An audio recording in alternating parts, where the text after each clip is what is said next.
সব জল্পনা কল্পনার অবসান ঘটিয়ে কাল থেকেই অনুশীলনে ফিরছে দুর্বার রাজশাহীর খেলোয়াড়রা। বিসিবি সভাপতির প্রতিশ্রুতিতে খেলায় ফিরতে রাজি হয়েছেন তারা। সব পক্ষের সাথে কথা বলে একটা পজিটিভ ইঙ্গিতই পেয়েছে বিসিবি। পাওনা টাকা পরিশোধ সহ বাকি কাজ চলমান। আগামীকাল মালিক পক্ষের সাথে কথা বলে বিসিবি সভাপতি নিজে সব বিস্তারিত জানাবেন। মিটিং শেষে প্রেস ব্রিফিংয়ে এমনটাই জানিয়েছে এক বিসিবি কর্মকর্তা। হুট করেই জরুরি মিটিং ডাকতে বাধ্য হলেন বাংলাদেশ ক্রিকেট বোর্ডের সভাপতি। বিপিএল এ চলমান বিশৃঙ্খলা দ্রুত সমাধান করতেই বিসিবি বস উড়ে গিয়েছিলেন চট্টগ্রামে। গিয়ে সোজা ঢুকেছেন টিম হোটেলে। সেখানেই রুদ্ধদ্বার বৈঠক করেছেন, যেখানে অনলাইনেও যুক্ত ছিলেন অনেক বোর্ড কর্মকর্তারাও। দুর্বার রাজশাহীর খেলোয়াড়রা এখনও পারিশ্রমিক না পেয়ে অনুশীলন বয়কট করেছে। গুঞ্জন আছে এমনকি তারা ম্যাচও বয়কট করতে পারতেন। ম্যাজিক হার্বাল টুথপেস্ট দূর করে দুর্গন্ধ সৃষ্টিকারী দাঁতের সমস্যা। ইয়েস, দেখাও তোমার ম্যাজিক।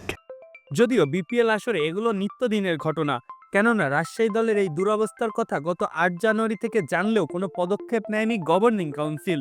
বিপিএল এর শীর্ষস্থানীয় কর্তাদের তখনই এ বিষয়ে অবগত করেছিলেন রাজশাহীর কোচ সাবেক পাকিস্তানি খেলোয়াড় এজাজ আহমেদ।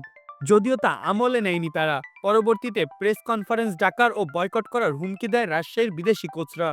পরিস্থিতি সামাল দিতে তখন বিদেশি স্টাফদের মাত্র 25% পেমেন্ট পরিশোধ করে দলটি।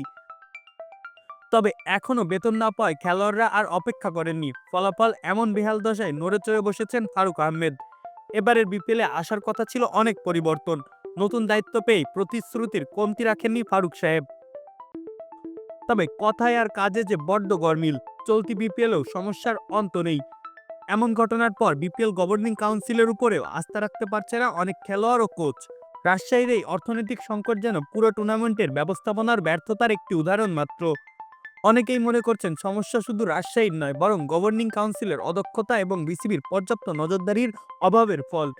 খেলোয়াড়দের পারিশ্রমিক পরিশোধ নিয়ে এমন জটিলতা প্রমাণ করে যে লিগের জন্য নির্ধারিত বাজেট ও চুক্তিগুলো সঠিকভাবে হয়তো তদারকিও করা হচ্ছে না। এই ঘটনার পর খেলোয়াড় এবং ফ্র্যাঞ্চাইজিগুলোর মধ্যেও চাপা ক্ষোভ আরও বেড়েছে। বিদেশি খেলোয়াড়দের মধ্যেও একটা বার্তা ছড়িয়ে গেছে, বিপিএল হয়তো আর্থিক দিক থেকে নিরাপদ লিগ নয়। ভবিষ্যতে তারা এই টুর্নামেন্টে অংশগ্রহণ নিয়ে দ্বিধাগ্রস্ত হতে পারেন।